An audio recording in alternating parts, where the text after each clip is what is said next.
수레바퀴 아래에서 헤르만 헤세 제2장 60페이지부터. 이른 아침 한스는 벌써 목사관의 문 앞에 서 있었다. 그는 강가에서 잡은 물고기를 손에 들고 있었다. 마을 목사가 서재에서 나왔다. 오, 한스 기벤라트, 좋은 아침이구나. 축하한다. 정말 축하해. 너 거기 들고 있는 게 뭐니? 물고기인데요. 서너 마리밖에 안 돼요. 어제 낚시로 건져 올린 거예요. 원, 이것 좀 보게나. 고맙다. 자, 들어오너라. 한스는 낯익은 서재로 발걸음을 옮겼다. 어쩐지 여느 목사의 서재와는 다르게 보였다. 화초 냄새나 담배 냄새도 전혀 나지 않았다. 마을 목사가 소장하고 있는 훌륭한 책들은 거의 전부가 말끔하게 거치를 하고 금박을 입힌 신간 서적이었다. 여느 교회의 도서관에서 볼 수 있는 책들은 아니었다. 그런 책들은 색이 바래고 표지가 휘어지고 곰팡이가 쓸고 얼룩이 져있게 마련이었다. 서재를 좀 더 자세히 살펴본 사람이라면 누구나 가지런히 정돈된 책들의 제목에서도 새로운 정신을 발견하게 될 것이다. 그것은 사라져가는 세대에 존경할 만한 고전적인 인물들이 보여주는 정신과는 또 다르다. 여느 목사의 서재에 꽂혀있는 훌륭한 장서들, 예컨대 뱅엘이나 웨팅어, 슈타인호퍼 또는 메리케이, 투름 하안에서 아름답게 그려진 경건한 가인들의 글들이 여기서는 보이지 않았다. 아니면 현대적인 작품들 속에 파묻혀 사라졌는지도 모른다. 잡지 다발이나 강단, 서류들이 여기저기 흩어져 있는 책상. 이 모든 것들이 높은 학식과 품위를 풍기고 있었다. 마을 목사가 이 서재에서 무척 열심히 공부하고 있다는 인상을 주었다. 물론 실제로도 목사는 열심히 공부했다. 하지만 설교나 교리문답, 성경 공부를 위해서라기보다는 학술 잡지의 연구서와 논문, 그리고 자신의 저술에 필요한 사전 연구를 위해서였다. 몽상적인 신비주의나 예감에 가득 찬 명상도 여기서는 금기사항이었다. 또한 학문의 깊은 골짜기 넘어 사랑과 동정심으로 목마른 민중의 영혼에 다가서는 순박한 신학도 여기서는 설자리를 잃고 말았다. 그 대신에 성경에 대한 날카로운 비판이 가차없이 행해졌다. 그리고 역사적인 예술을 찾으려고 무진 애를 썼다. 다른 영역에서와 마찬가지로 신학에 있어서도 그러하다. 예술이라고 불리울 만한 신학이 있고 학문이라고 불리울 만한 신학이 있다. 혹은 적어도 그렇게 되기 위해 노력하는 신학 말이다. 그것은 예전이나 지금이나 조금도 변함이 없다. 과학적인 사고를 지닌 사람들은 오래된 포도주를 언제나 새로운 술포대에 담는다. 새로운 술포대에 담기 때문에 전통적인 가치를 망치게 되는 것이다. 반면에 예술가들은 얼핏 보기에 그릇된 주장들을 태연스럽게 고집하면서도 많은 사람들에게 위로와 기쁨을 가져다 주었다. 이것은 비평과 창조, 학문과 예술 사이에 불평등한 오랜 투쟁이다. 이 투쟁에서 과학은 별다른 도움 없이 언제나 정당성을 인정받아왔다. 언제나처럼 예술은 믿음과 사랑, 위로와 아름다움, 그리고 영혼에 대한 예감의 씨앗을 뿌려왔다. 또한 풍요로운 토양을 새로이 발견하여 온 것이다. 그것은 삶이 죽음보다 강하고 믿음이 의심보다 강하기 때문이다. 한스는 강단과 창문 사이에 놓여있는 자그마한 가죽 소파에 처음 앉아보았다. 마을 목사는 지나칠 정도로 친절했다. 그는 절친한 동료에게 하듯이 한스에게 신학교에서의 생활과 학업에 대해 이야기해 주었다. 마지막으로 마을 목사가 말했다. 네가 거기서 겪게 될 새로운 일들 가운데 가장 중요한 건 신약 성서의 그리스어를 배우는 걸 거야. 그걸 배우면 네 앞에 새로운 세계가 열리게 될 테니까. 열심히 공부하는 만큼이나 기쁨도 커지는 법이란다. 처음엔 언어를 익힌다는 게 여간 어려운 일이 아닐 거야. 그건 세련된 그리스어가 아니라 새로운 정신에 의해 만들어진 특수어법이란다. 한스는 주의 깊게 귀를 기울였다. 마치 자신이 진정한 학문에 한 발짝 다가선 듯한 자랑스러운 느낌이 들었다. 마을 목사는 계속 말을 이어갔다. 틀에 박힌 교육은 당연히 새로운 세계에 대한 매력을 잃도록 만들게 마련이지. 신학교에서 배우는 히브리어도 처음에는 시간을 많이 잡아먹게 될 거야. 그리스어를 한번 배워둘 생각이라면 이번 방학에 조금 시작해보는 게 어떻겠니? 그럼 신학교에 가서는 다른 걸 할 수 있는 시간과 의욕이 남게 되는 거지. 누가복음 2-3장을 함께 읽어내려가다 보면 그리스어를 무척 손쉽게 익힐 수 있을 거야. 사전은 내가 빌려주도록 하지. 하루에 1시간가량, 기껏해야 2시간가량 매달려 보는 거야. 물론 그 이상은 금물이란다. 넌 지금 무엇보다도 충분한 휴식이 필요하니까 말이야. 아무튼 이건 단지 제안에 불과한 거란다. 정말이지 난 이 멋진 휴가를 망치고 싶지는 않단다. 물론 한스는 그렇게 하기로 약속했다. 마을 목사가 제안한 누가복음 공부는 마치 상쾌하고 푸른 자유의 하늘에 나타난 가벼운 한 조각 구름처럼 여겨졌다. 하지만 그 제안을 거절하기가 어쩐지 부끄러웠다. 더욱이 방학이나 휴가 때에 새로운 언어를 틈틈이 배운다는 것은 힘든 일이라기보다는 오히려 즐거운 일이었다. 어차피 한스는 신학교에서 배우게 될 새롭고도 다양한 공부에 대해 은근히 겁을 집어먹고 있던 터였다. 특히 히브리어가 그랬다. 한스는 흡족한 기분으로 목사관을 나선 뒤에 낙엽송이 늘어선 길을 따라 숲으로 들어갔다.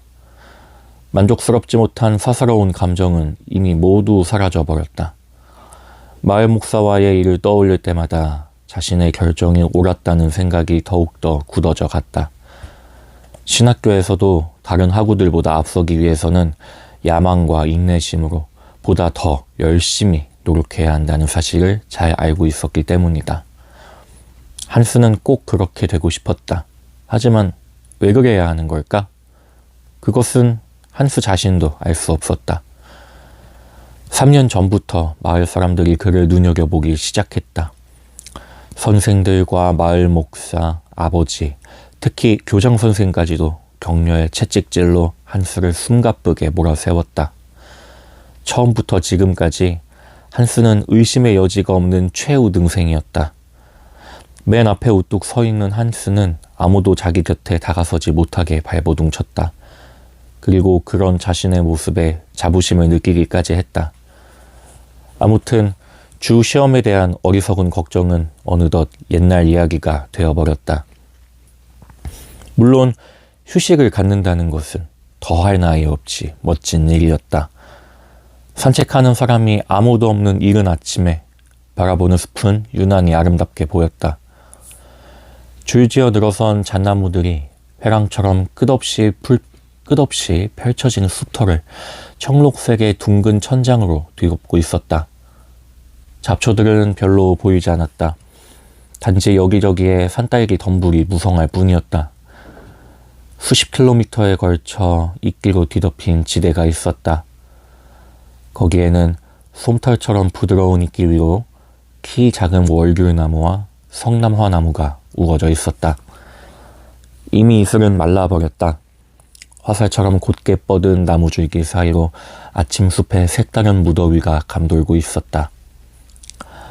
햇살의 따스함과 이슬의 아지랑이, 이끼의 냄새, 그리고 송진과 잣나무의 바늘잎, 버섯 등이 서로 어우러져 발산하는 이 향내는 모든 감각을 마비시킬 듯이 살랑거리며 가볍게 흔들리고 있었다. 한스는 이끼로 뒤덮인 언덕에 드러누웠다. 그러고는 다닥다닥 엉켜있는 거무스레한 산딸기 덤불을 한 움큼 뜯었다. 여기저기서 나무줄기를 쪼아대는 딱따구리 소리와 공연히 시샘하는 듯한 소쩍 새의 울음소리가 들려왔다. 검은 빛이 짙게 감도는 잣나무의 우듬지 사이로 구름 한 점 없이 검푸른 하늘이 모습을 드러냈다. 곧게 뻗은 수많은 나무 줄기들이 저 멀리까지 육중한 갈색의 벽을 쌓고 있었다. 노란 햇살이 여기저기 흩어지며 있기 위해 따사로운 빛을 던지고 있었다. 애당초 한스는 멀리까지 걸어볼 생각이었다. 적어도 미첼 저택이나 크로쿠스 초원까지는. 하지만 지금 그는 있기 위에 누워 산딸기를 먹으며 멍하니 허공만 바라보고 있었다. 왜 자신이 이처럼 피곤한지 의아스러웠다. 예전에는 서너 시간을 산책하면서도 전혀 피곤을 느끼지 않았었다. 한스는 다시금 힘을 내어 멀리 한번 걸어보기로 마음먹었다. 하지만 얼마 가지 못하고 그냥 주저앉아 버렸다. 왜 그런지는 알 수가 없었다. 있기 위해 누운 한스의 시선은 나무 줄기에서 나무 꼭대기로 그리고 또다시 푸른 잔디 위로 헤매고 있었다.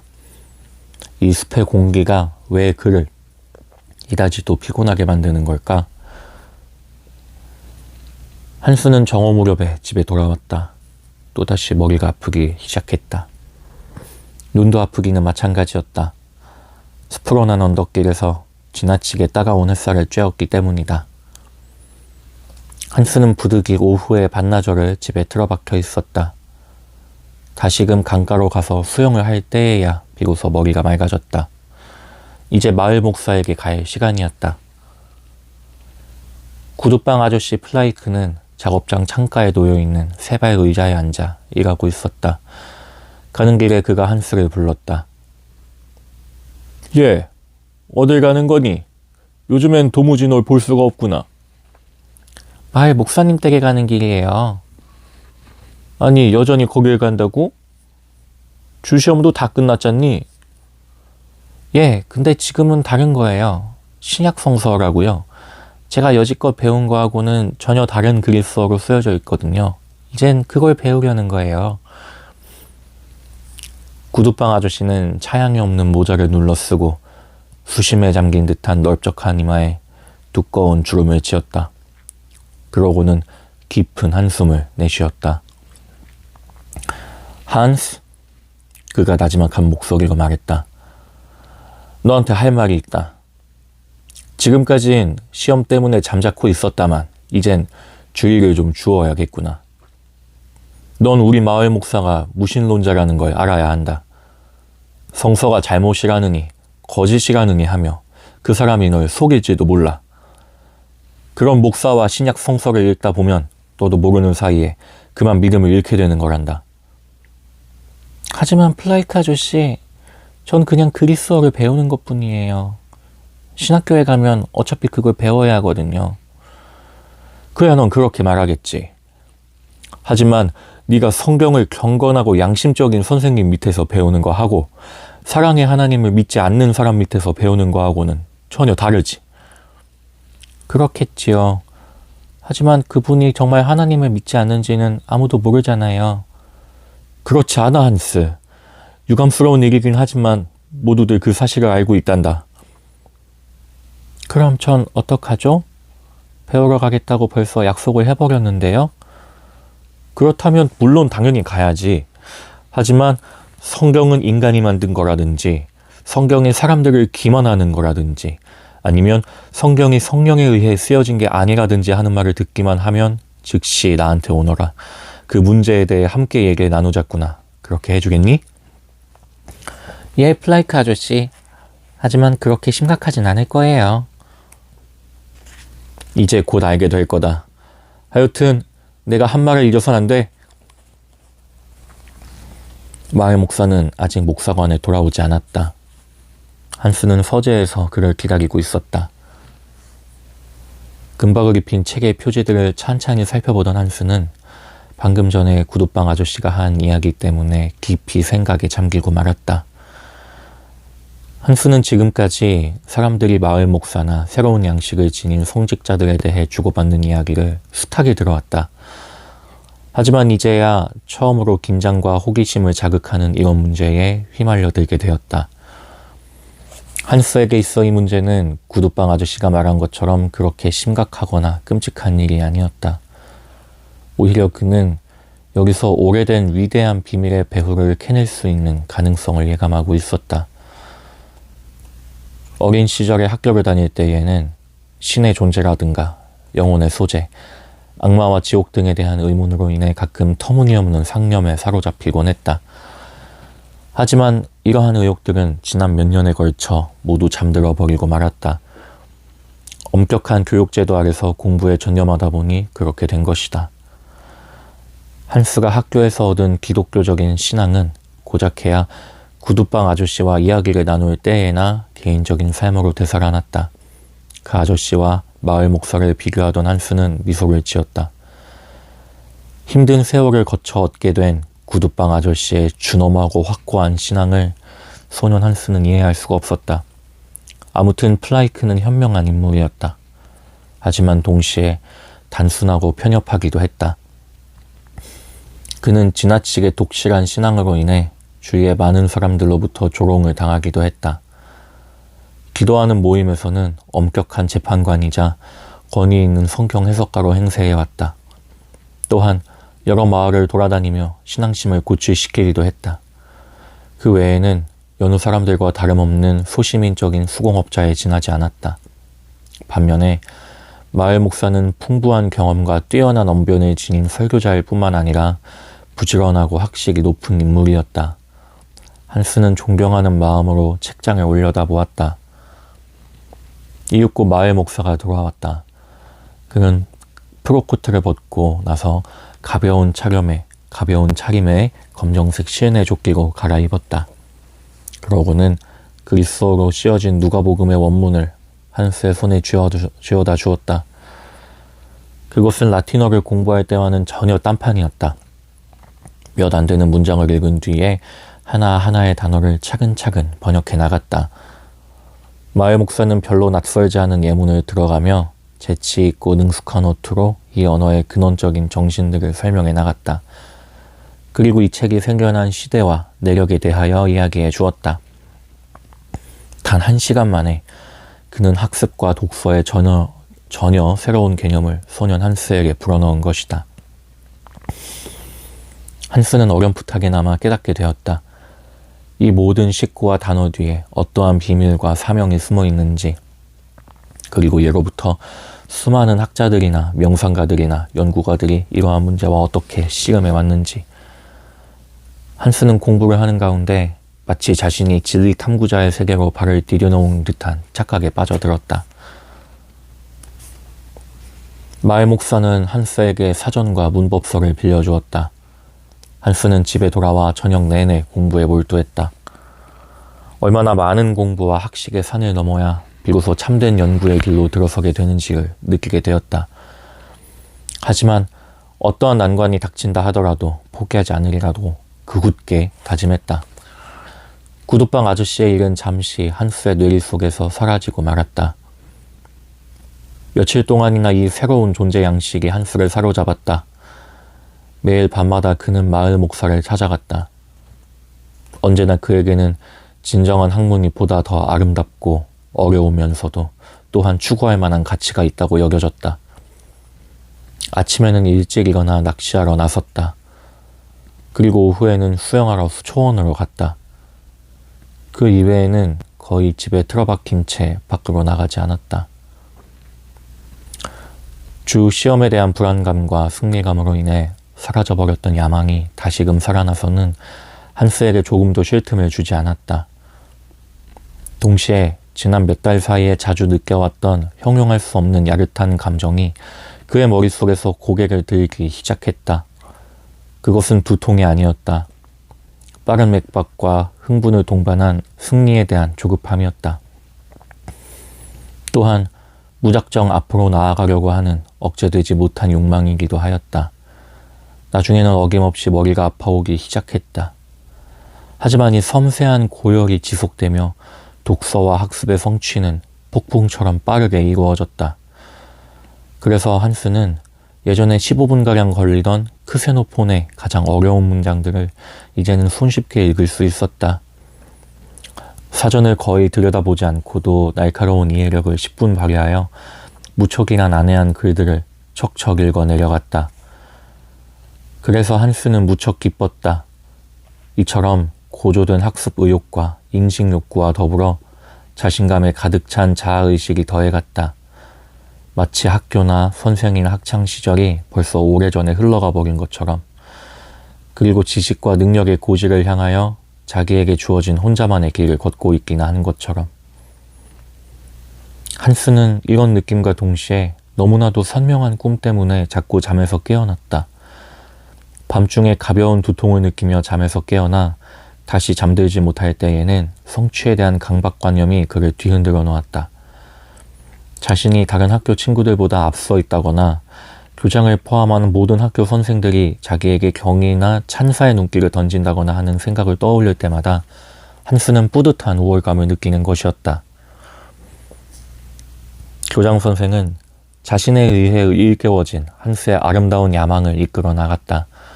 또한 소년이 성숙해가는 모습을 지켜본다는 것은 교장 선생의 은밀한 즐거움이기도 했다.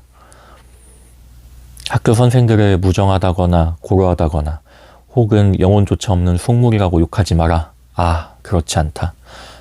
긴 세월에 걸쳐 아무런 성과 없이 자극에 무덤덤해져 버린 한 아이의 재능이 싹트기 시작할 때 그 아이가 나무칼이나 돌팔매질이나 활쏘개와 같은 어리석은 놀이를 그만두고 앞을 향하여 힘껏 발걸음을 내디딜 때 멋대로 자라온 통통한 뺨을 지닌 아이가 진지한 학습을 통하여 섬세하고 진지한 거의 금욕적인 아이로 탈바꿈할 때 그 아이의 얼굴에 연륜과 학식이 더해가고 그의 눈망울이 목표를 향하여 더욱 깊어질 때 그리고 그의 보드라운 손이 점점 더 휘어질 때 학교 선생의 영혼은 기쁨과 자랑에 겨워 활짝 웃음을 터뜨리게 된다.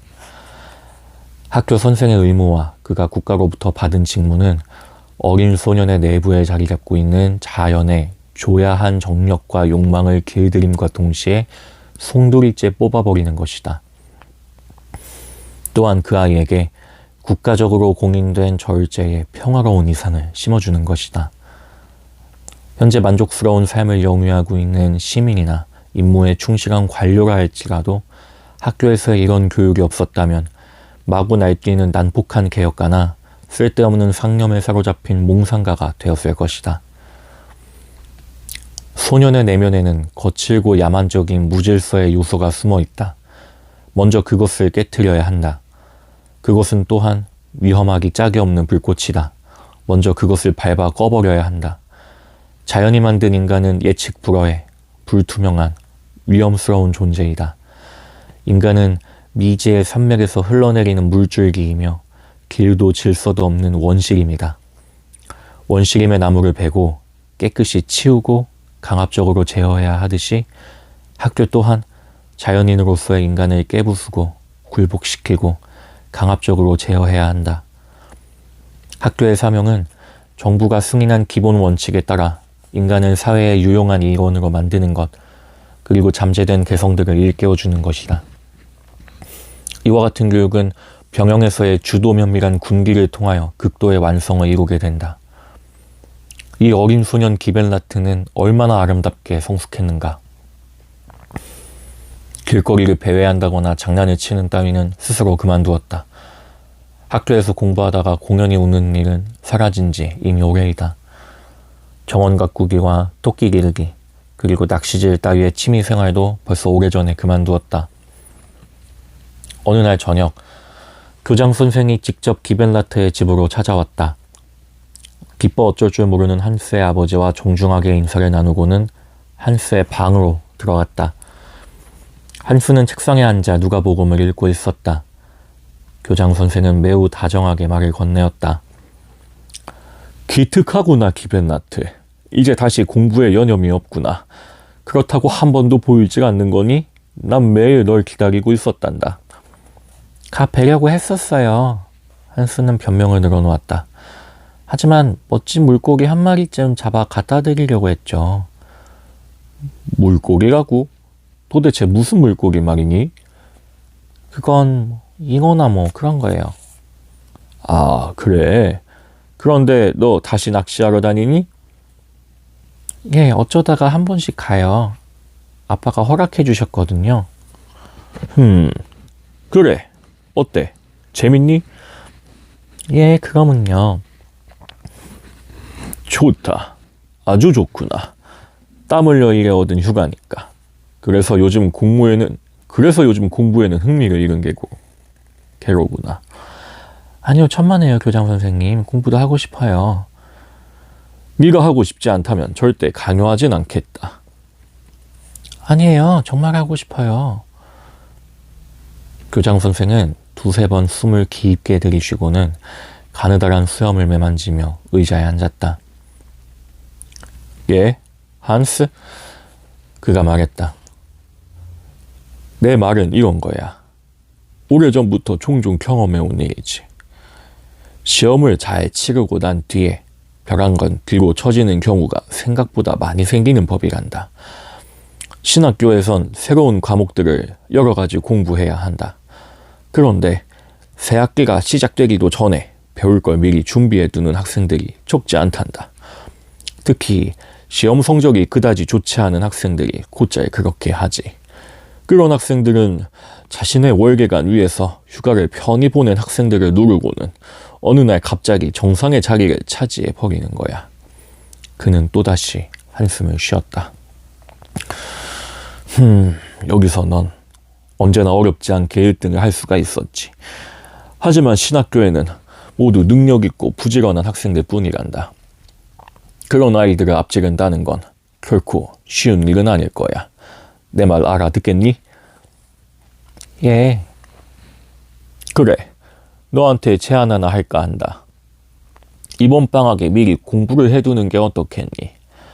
물론 지나쳐서는 안 되겠지. 넌 충분한 휴식을 즐길 권리와 의무를 가지고 있으니까. 내 생각으로 하루에 한두 시간쯤은 그다지 무리가 안 될 거야. 노력을 게을리하면 자칫 궤도를 벗어나기 쉬운 법이란다.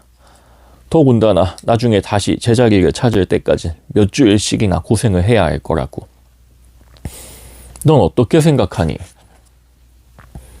교장 선생님, 저야 물론 그럴 마음의 준비가 돼 있죠. 선생님께서 도와주시기만 하면. 좋아. 신학교에선 히브리어 다음으로 특히 호모가 새로운 세계를 열어줄 거야. 지금 기초를 잘 다져놓기만 하면 나중엔 곱절이나 즐겁고 손쉽게 호모를 읽을 수 있다고. 호모의 언어는 고대 이오니아의 방언이지. 그건 시의 음율과 더불어 아주 독창적인 거란다. 뭔가 고유한 맛이 그 속에 스며 있는 거라고. 정말이지 그의 시를 올바르게 감상하기 위해서는 부지런한 자세로 근본부터 하나하나 공부해야 할 거야. 물론 한스는 이와 같이 새로운 세계에도 기꺼이 뛰어들 마음의 준비가 되어 있었다. 그래서 최선을 다하겠노라고 서슴없이 교장 선생에게 약속했다. 하지만 그 다음이 문제였다. 교장 선생은 헛기침을 하더니 다정한 목소리로 말을 이어갔다. 네, 솔직히 말하지. 난 네가 수학 공부를 하는데 두세 시간 정도 시간을 내줬으면 좋겠다. 물론 네가 산수에 약하다는 건 아니야. 그렇다고 여지껏 수학에 자신이 있었던 것도 아니잖니? 신학교에서는 대수와 기하를 배우게 될 거야. 그러니 어느 정도 미리 공부를 해두는 게 어쩜 당연한 일인지도 모른다. 물론이죠, 교장 선생님. 언제라도 날 찾아오너라. 물론 너도 잘 알고 있겠지. 네가 훌륭하게 잘하는 모습을 지켜볼 수만 있다면 나로서는 더 없는 영광이란다. 아무튼 수학 선생님한테 개인 지도를 받게끔 아버님께 잘 말씀드리도록 해라. 아마 일주일에 서너 시간 정도면 충분할 거야. 예, 잘 알겠습니다, 교장 선생님. 또다시 뜨거운 공부의 열기가 타오르기 시작했다. 이따금 시간을 내어 낚시를 하거나 산책을 나설 때마다 양심의 가책으로 인해 마음이 편치 않았다. 수학을 가르치는 개인 교사는 한스의 수영 시간을 과외 시간으로 바꿔 놓았다. 하지만 대수는 아무리 열심히 공부해도 한스에게 별로 만족을 주지 못했다. 찌는 듯이 무더운 오후 시간에 수영장 대신에 수학교사의 후텁지근한 방을 찾아갔다. 거기에 틀어박혀 모기가 윙윙거리는 먼지투성이의 공기를 마시며 피곤한 머리를 부둥켜 안은 채 텁텁한 목소리로 A+B, A-B를 중얼대야 하는 현실이 가혹스럽게 여겨졌다. 기분이 좋지 않은 무기력하고 갑갑한 분위기가 암울한 절망감으로 바뀌는 것이었다. 한스에게는 수학이 이해하기 힘든 낯선 과목이었다. 그렇다고 해서 그가 수학을 전혀 이해하지 못하는 무식쟁이라는 말은 결코 아니다. 이따금 한스는 수학 문제를 풀며 훌륭한 해답을 찾아내어 기쁨에 적기도 했다. 수학의 세계에서는 미로를 헤매거나 남을 속이는 일이 벌어지지 않는다는 사실이 그의 마음에 들었다. 주제 영역을 벗어나 거짓스런 주변 영역을 서성거릴 가능성도 존재하지 않았다. 같은 이유로 한스는 라틴어를 매우 좋아했다. 왜냐하면 그 언어는 뚜렷하고 확실하며 좀처럼 의혹의 여지를 남기는 법이 없기 때문이다. 하지만 계산의 모든 결과가 일치한다고 하더라도 그 이상의 어떤 다른 의미는 생겨나지 않았다. 수학적인 학습과 강의는 마치 곧게 뻗어있는 국도를 걷는 것과 다름없었다. 언제나 앞으로 나아가고 어제까지도 이해하지 못했던 내용을 하루가 다르게 터득하기는 하지만 일시의 드넓은 세계를 조망해 볼 수 있는 언덕에 오르지는 못한다. 교장 선생의 수업 시간이 조금 더 생기에 넘쳤다. 마을 목사는 젊음이 넘치는 호모의 언어에서보다 구약 성서에 변질된 그리스어에서 훨씬 더 매력적이고 화사한 감동을 자아낼 수 있는 인물이었다. 하지만 호모는 역시 호모였다. 처음에 느꼈던 힘든 굴레를 벗어나기가 무섭게 뜻하지 않던 즐거움이 용솟음치기 시작했다. 그러고는 자꾸만 뿌리칠 수 없는 유혹의 손길을 내밀었다. 종종 한스는 아름답게 울려 퍼지는 난해하고 비밀스러운 식구 앞에서 초조와 긴장으로 떨리는 마음을 억누르며 앉아 있었다. 그럴 때면 얼른 사전을 뒤적이며 맑게 개인 고요한 정원으로 들어가는 열쇠를 찾아내는 것이었다. 어느새 한스는 또다시 숙제 더미에 깔려 있었다.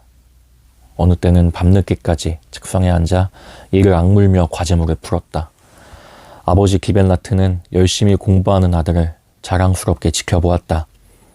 자신들의 줄기에서 뻗어난 가지가 자신들이 막연하게 존경에 맞지 않던 높은 영역에까지 치솟기를 바라는 속인들의 이상이 아버지의 우둔한 머릿속에서도 어렴풋이 살아 숨쉬고 있었다.